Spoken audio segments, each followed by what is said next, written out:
Since Repair Clinic encourages you to perform this repair safely, a warning icon will appear when you should use caution. Whether your repair is simple or complex, you'll be more successful if you break the procedure down into steps, making it more manageable. I'll take you through this part replacement repair one step at a time.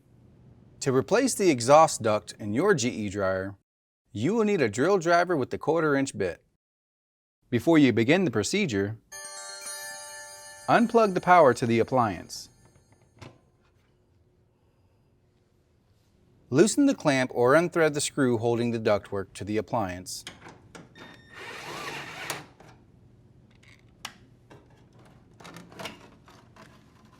Unthread the 1/4-inch screw securing the exhaust duct to the back panel.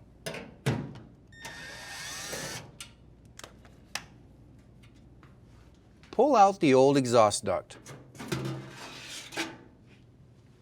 To install the new exhaust duct, insert the duct into the dryer and seat it over the exhaust gasket. You can use a flashlight to help guide the duct.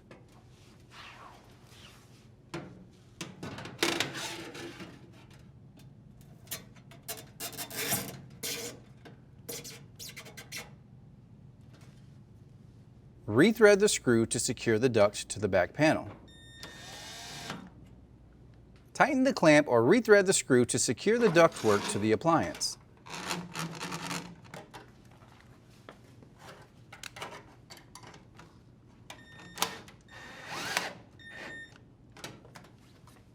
Plug in the dryer.